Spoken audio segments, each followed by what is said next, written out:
Alright, so today I wanted to try sort of a different kind of video here. I was asked to basically go through the Modest Mouse albums, the albums and the EPs included, and basically not necessarily review them, but kind of talk about them a little bit and kind of put them in order based on, which one I like the best. So I thought that would be kind of a cool idea, so I'm gonna give it a try here.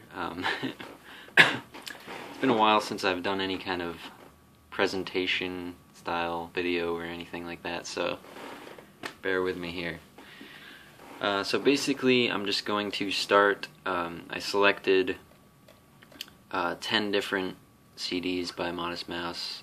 Some of them I chose to leave out just because either they're live albums or they're albums that contained tracks that appear on other albums. And I figured it would be easier just to select 10 and kind of go through them. So this is sort of my trial run here. Alright, so starting with number 10.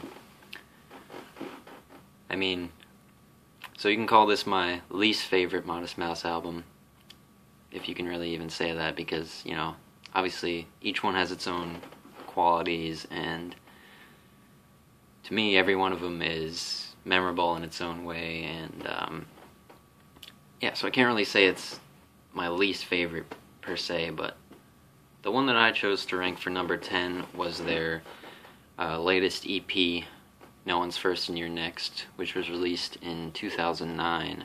And it basically, if you haven't heard it before, it contains mostly, well, it's made up of all B-sides basically from Good News for People Who Love Bad News and We Were Dead Before the Ship Even Sank. So that in itself, obviously being an EP, it's going to have B-sides on it. Their other EPs contained some original tracks, but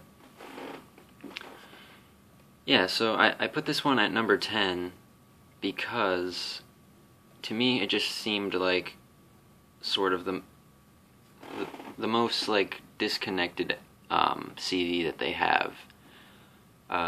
Just going through some of the tracks here, let's see. Basically the tracks that I enjoyed the most off of this album were probably I've Got It Almost, which I really liked that one because I felt like it kind of had, it sort of reminded me of the pre-Good News Modest Mouse, kind of their old style, and I really liked the lyrics for that one as well. Some of the other good tracks on there I thought were Satellite Skin, which was pretty well received. Autumn Beds was pretty good. History Sticks to Your Feet. And I did enjoy the video that they had made for the song King Rat, which was partially produced by Heath Ledger, I guess. Yeah, but to me it's number 10 because it's not like I was expecting it to be amazing and some kind of breakthrough with it being an EP, but I kind of was hoping for a little more, and I don't know, it didn't connect with me as well as some of the previous albums did, and to me even the title of it just seems like it's kind of going off of Isaac Brock's strange play on words kind of style of writing. But No One's First and You're Next. I'm not even necessarily sure what that means. I guess one of the things about Modest Mouse is that things are sort of supposed to be open to interpretation, and he's Isaac Brock kind of has looked down upon trying to explain things away and try to create meaning for other people. Um, I read something once that, the Pixies, I guess, which was one of the bands that greatly influenced Modest Mouse, they were basically, they were basically telling what each song was about at a certain point, and he kind of looked down upon that because he thought that the meaning should be, individualized. But yeah, so that's my number 10 choice right there. Don't really have too much else to say about it. It was released in 2009, and I'm still waiting for their next album, which I'm not really sure when that will come out, but apparently they are working on something, and they have released some tracks that they've played at like the Frost Revival Festival at Stanford University. So we'll see when that finally comes out. Hopefully it does. Okay, so moving on to the number 9. Once again, another EP, The Fruit That Ate Itself. This was an album that it was their third EP, and it was released in '97, the same year as The Lonesome Crowded West, which was considered to be kind of their breakthrough album, other than their debut album, which was amazing. But The Fruit That Ate Itself, it's kind of a sort of an experimental album for them. All their albums are experimental, sort of, in a way, but there's a lot of there's a few tracks on here that are very short, and they're just kind of like, reversed tracks, reverse kind of like interludes, I guess you could call them. But I mean, the full-length tracks on the album are, I do enjoy quite a bit, including Summer and Karma's Payment. Dirty Fingernails, I feel like it has a very, what do you call it, like a tactile sort of sound to it. It reminds me of Dirty Fingernails, I guess. The Fruit That Ate Itself, the self-titled track of the album, is also pretty cool. Yeah, but this was definitely one of the EPs that I listened to quite a bit less than any of the other albums or any of the other EPs. So that's why I decided to put it at number 9. Okay. Okay, so my number 8 pick would be Sad Sappy Sucker, which was originally supposed to be Modest Mouse's debut album, but it got kind of pushed back and just kind of shelved and forgotten about, I guess, until they released it in 2001, which was after their first album with Epic Records, which was Moon in Antarctica. So, I mean, I'm definitely glad that they did decide to release it, because it kind of gives you a view of their early, their beginnings, basically. I mean, a lot of the tracks on here are kind of just weird, like, talking tracks, or just, just there's some. The recordings are pretty rough on here in some areas, and you can definitely tell that their production improved over time, and this was kind of like a step back. I mean, they already had these tracks recorded, so it's not like I'm saying like they got worse or something. So that's not what I'm saying at all. But yeah, it's definitely a little more rough than the albums that they had released up until 2001. But I do really enjoy Worms versus Birds, or Birds versus Worms. I've seen it called both for some reason. Four-Fingered Fisherman, Point A to Point B, Dukes Up, Race Car Grin, You Ain't No Landmark. Yeah, those are definitely some of my favorite tracks off of there. And even though the quality is a little lower, it's it kind of I enjoy listening to them because it's me being a creator of music myself. It kind of gives me perspective. Like, every time I write something, I'm very critical about my own work, and I'm like, people probably might think this is stupid, but then I listen to these and I'm just like, I guess they really weren't thinking about that necessarily. So that's why I kind of like this album.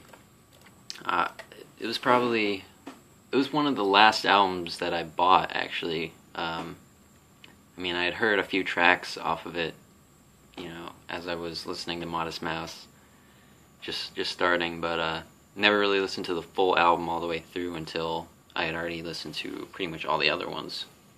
So it was kind of weird to go back.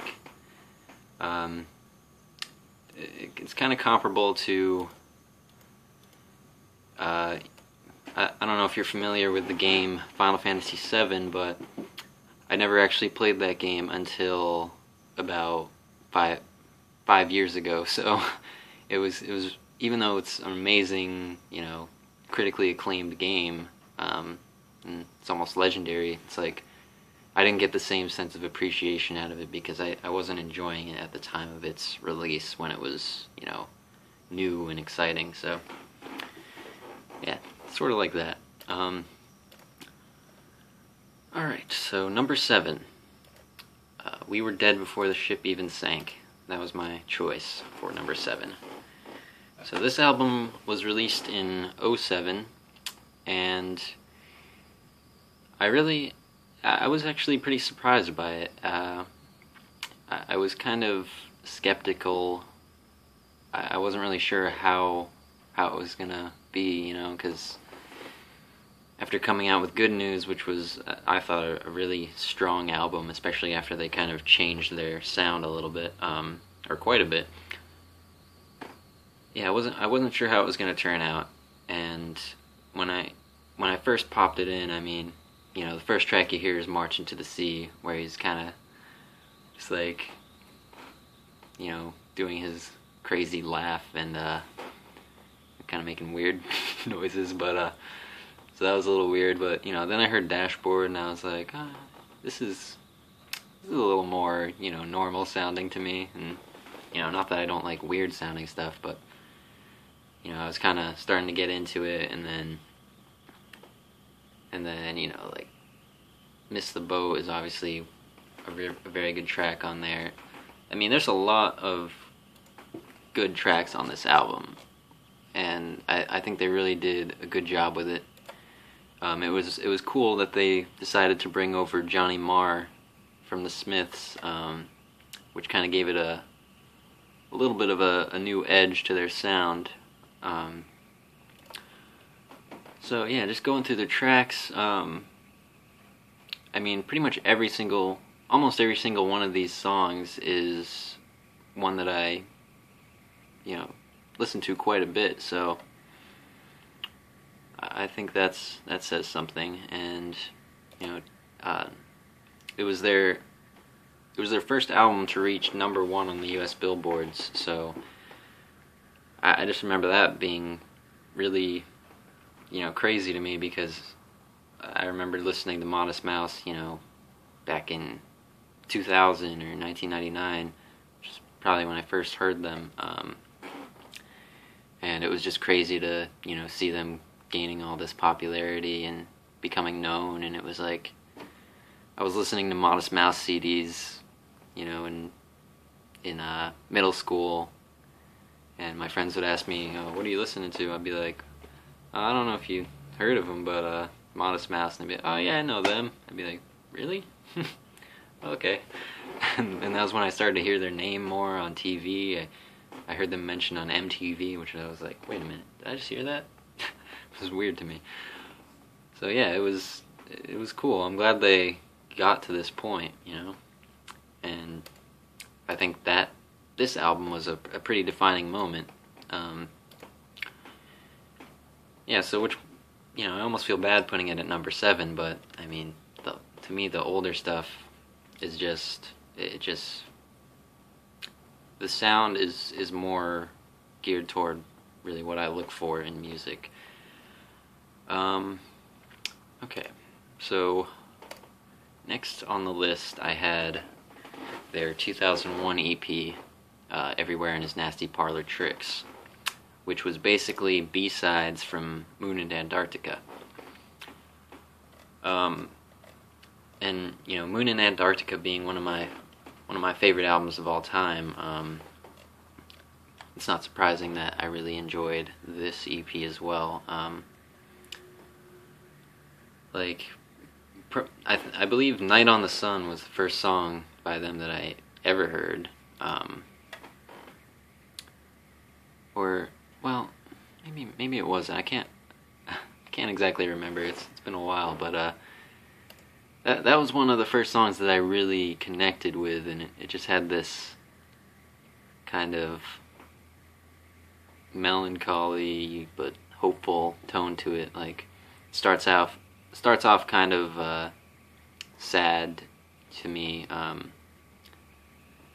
of like a longing sort of feeling, and then, you know, toward the end they have that kind of like hopeful sounding solo part that just kind of carries on to the end. So that was a really good song. Probably my favorite song off of that album. Let's see. You Were the Good Things is also another one of my favorites. Pretty much every song on the album I did really enjoy. And I remember hearing I Came as a Rat for the first time, and it was the last track on that EP, and for some reason the CD that I had, it would never play that track. It would get to the 7th track, and then it would just go back to the beginning, and then one time, just miraculously, it decided to work and played the 8th track, even though nothing had seemingly changed, and I was just like, wait a minute, what is this? It was like hearing some like secret song that I never knew about, because, you know, I didn't really listen to music on my computer back then, or I didn't, you know, I can't even remember really when the iPod came out, but yeah, I was solely listening to them on CDs, so that's one funny memory that I have of that album. Okay, so number 5, I chose Good News for People Who Love Bad News. And this was their first platinum selling album, I'm pretty sure. I'm not sure if Moon and Antarctica went platinum. It might have went gold, or I know it made it on the charts, but anyway, Good News. I really liked the title of this album because it's sort of good news for people who love bad news. Good news for people who love bad news. I don't know, there's just something about that line. It's really, it's a great little sentence there. But yeah, I remember getting this album for Christmas, and I think I got like a Killer CD as well, Hot Fuss. And so I was listening to those two albums pretty heavily, and it was weird. You know, the first time I played this album, I was like, I really wasn't even sure if that was still Isaac singing, because his vocal style got definitely a little more robust, maybe a little less whiny, or whatever you want to call it. And I'm not saying the whininess is a bad thing, but yeah, it was weird, like, you know, putting the CD in, and you just hear these blaring horns from the horn intro, and it's like, what is this? But yeah, I guess that was kind of supposed to be a comical sort of track. There's a little, like, you can hear a little laugh in the background right at the end, right as it breaks into World at Large. But this album, it took me a while to get into it, and I mean, the first time I heard Float On, I really liked that, and that was I don't know, that was just a song that really connected with me. I was 14 at the time, and that's when I was just starting to kind of think about death a lot for some reason. Starting to think about, like, you know, our time here is limited, and I started kind of worrying about dying, which for some reason that's still one of my greatest fears, is dying. And this album sort of kind of made me feel a little better about, you know, about the fact that our time is limited. Like, well, I'll float on okay. You know, I just kind of, it was comforting to hear that. And yeah, so eventually this album did grow on me, and when I was first listening to it, I mostly just listened to, you know, World at Large, Float On, Ocean Breathe Salty, maybe some Satin in a Coffin, and you know, I'm kind of weird about albums. Like, I'll get into, like, specific tracks, and I'll pretty much only listen to those tracks, and the other ones I'll just be like, skip that. I mean, I don't know why I do it. You know, you're supposed to, that's the point of an album, like, because you know, it's all supposed to kind of flow in this logical order, and you're supposed to listen to it all the way through and appreciate it. But I don't know, I wasn't always like that. I mean, when I was first really starting to get into music and starting to seek it out, I would just go on LimeWire and download whatever tracks I could find, basically, and half the time it wouldn't even really say the album, or, you know, maybe the title wouldn't even be on the track. So yeah, so, you know, but as I listened to it, I started to get into all these other songs, and I started to really read into the lyrics, and this was the first Modest Mouse CD that I actually owned the physical CD of. You know, I still have my copies of Building Nothing Out of Something and Everywhere in His Nasty Parlor Tricks, but I never had, like, the booklets for those, so it wasn't, like, readily accessible for me to, like, look at the lyrics and read along. So that's when I kind of started paying a lot more attention to what was being said, and I feel like that, you know, this band was one of the bands that really made me start paying attention to all music and all lyrics, and trying to discover the meaning behind them, not only for the artist who wrote them, but also, you know, the personal meaning that I would derive from it. Yeah, so what I really have to say about this album is that a lot of people who had listened to the older Modest Mouse heard this and kind of were of the opinion that they were kind of diverging from their roots, and, you know, it wasn't necessarily, it didn't have the same feeling or the same sound, which, I mean, a band can either stay the same, or they can try and evolve and, you know, gain some commercial success to try and make a living off of doing what they love, you know.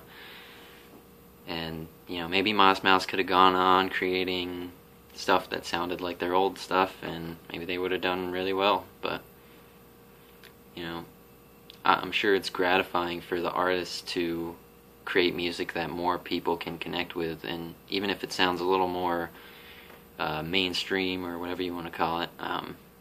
I think this was a good step for them, and they pulled it off very successfully. So that's my number 5. Number 4. I chose the Lonesome Crowded West. Which, I mean, a lot of people would put this at number 1, I know, because it is a really great album. It was kind of, as I said, like a breakthrough album. It was released in '97, and it was kind of considered a defining album of like 90s indie rock. So that's why it's up there on my list. It's definitely one of their strongest and most I feel well thought out albums. It gained quite a good cult following, as did their first album. And let's see, looking at the tracks here,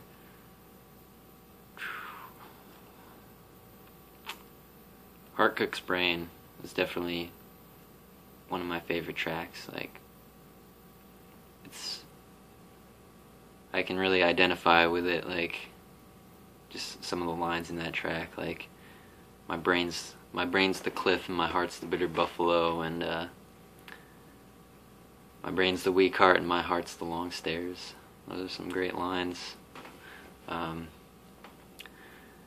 And I liked some of the crazier tracks of this album, like Convenient Parking and Doing the Cockroach, and Shit Luck. Shit Luck is kind of a weird song for me. Like, it sort of has a different feeling than a lot of their songs. Trailer Trash was definitely one that I connected with instantly. The first line, eating snowflakes with plastic forks. That just reminds me of just being dirt poor. Like, that's all you have to eat, snowflakes. Yeah, but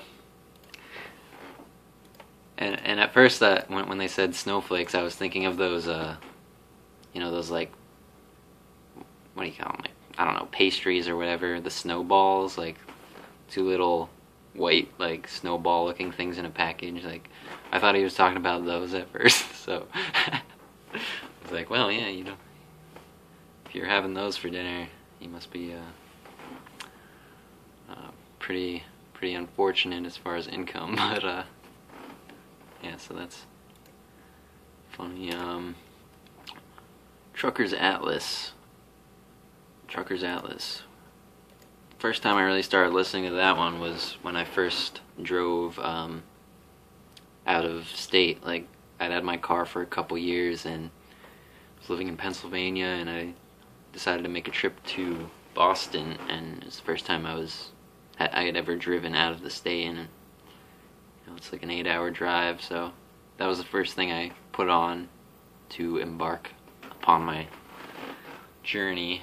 And it just felt like, I don't know, it just fit. Let's see. And Polar Opposites, that was probably one of the first songs that I remember ever hearing on the radio, besides Float On and Ocean Breathe Salty. So that was kind of a cool moment for me, just to hear them on the radio. Because a lot of the bands that I listen to, they don't really get much radio play. So yeah, I feel like I should have more to say about this album, but I can't think of anything at the moment. I mean, the lyrics are great for a lot of these songs, and you get some of Isaac Brock's like take on religion and ideas like that.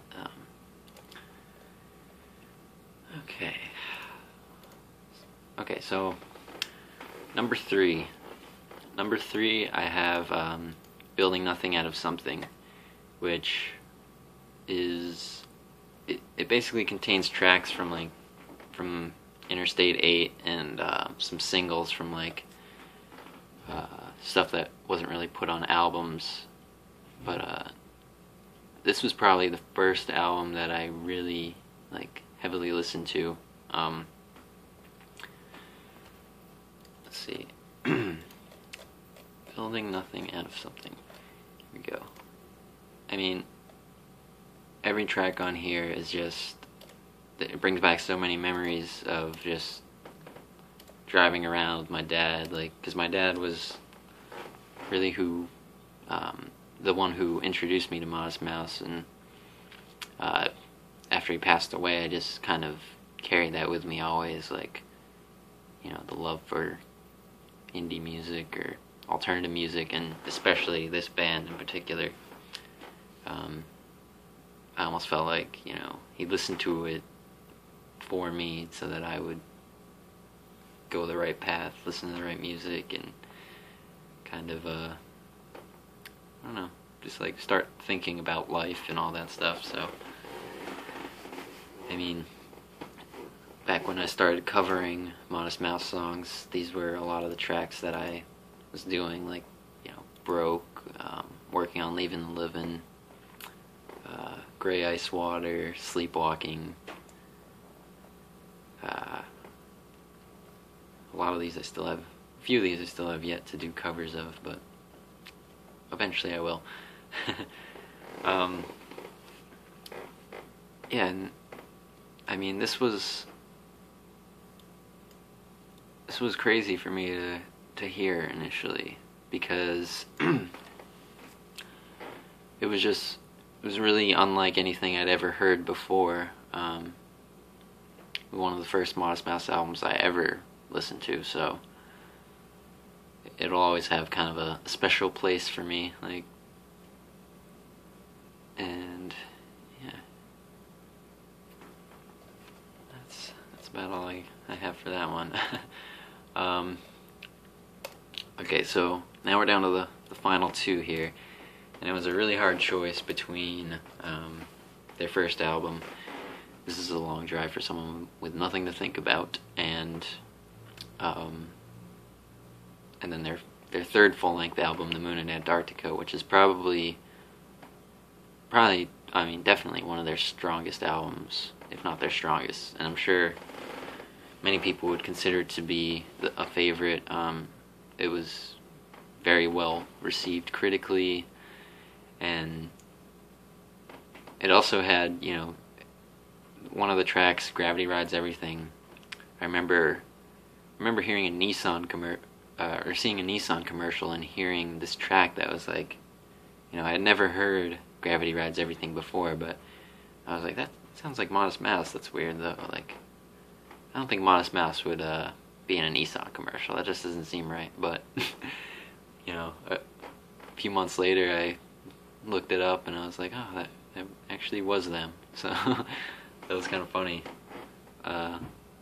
People actually made comments about the fact that he licensed the track for Nissan, so saying that he's a sellout or whatever, that's ridiculous to me. You gotta make money somewhere, and you gotta, if you want to get better and get better equipment and better opportunities, you gotta make some choices. And I think he said something anyone who criticizes his morals for this or whatever can they can keep living off of their parents' money and washing dishes for some asshole or something like that. So yeah, I mean, I believe in spreading music and spreading good music especially, so if you have to put it in a Nissan commercial to get a little more recognition or a little more money, I really don't see anything wrong with that. I mean, you put the time and effort into creating the track, and if it's fitting and people like it, then well, what's the big deal? So and one thing that I was reading about this album, which I didn't know, I always wondered what the Moon the moon in Antarctica really meant. Like, why did they choose that as the album title?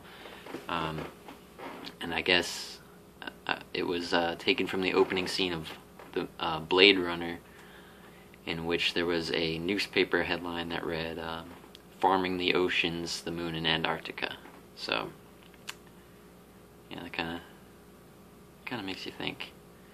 It's like we are kind of, I don't know. It sort of reminds me of it.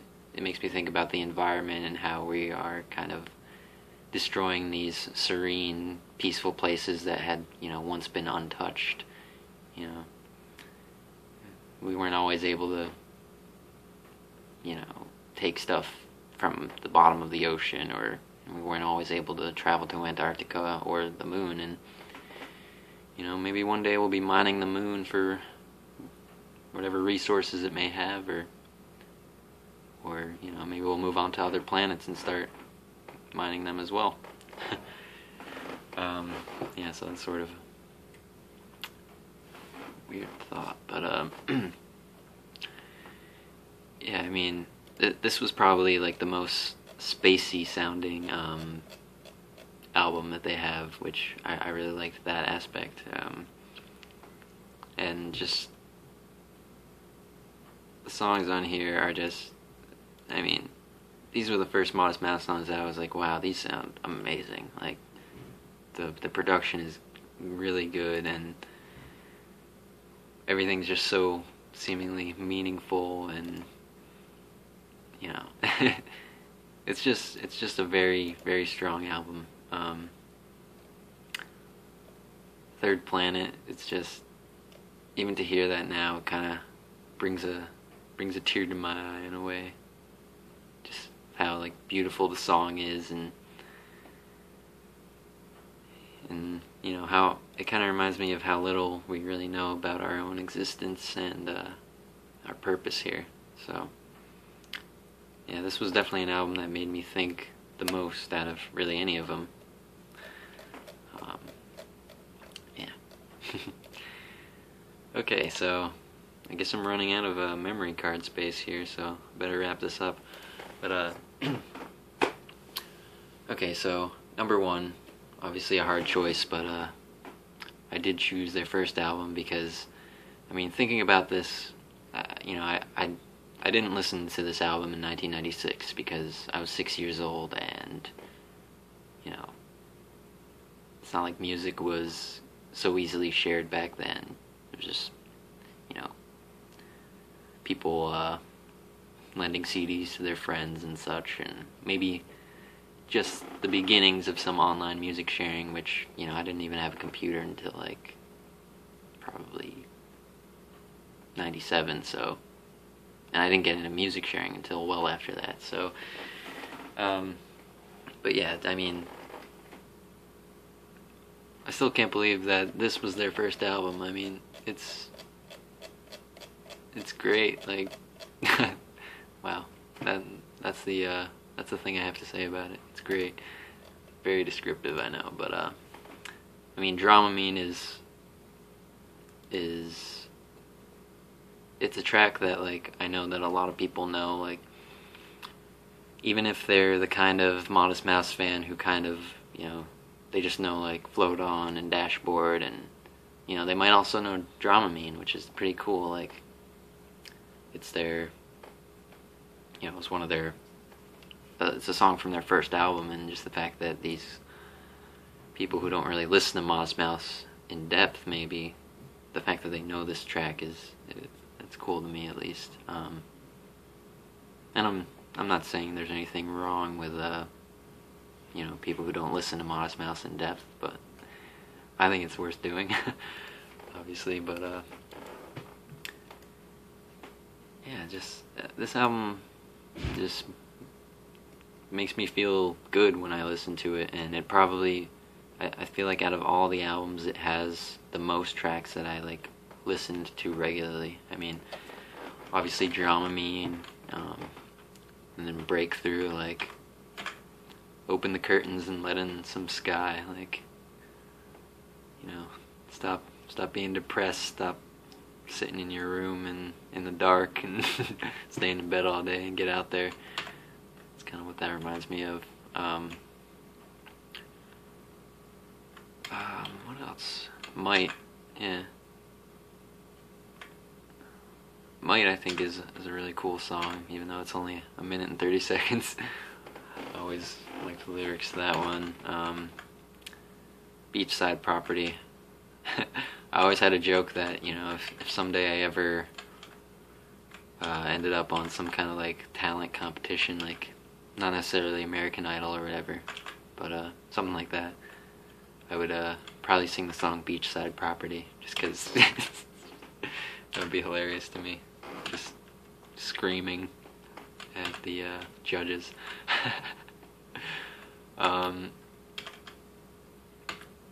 The one song on here though that I don't know what it is, but I just never can listen to it, like, is She Ionizes and Atomizes. Like, this is just my personal opinion here, but I just really don't like the way he sings in this song, so.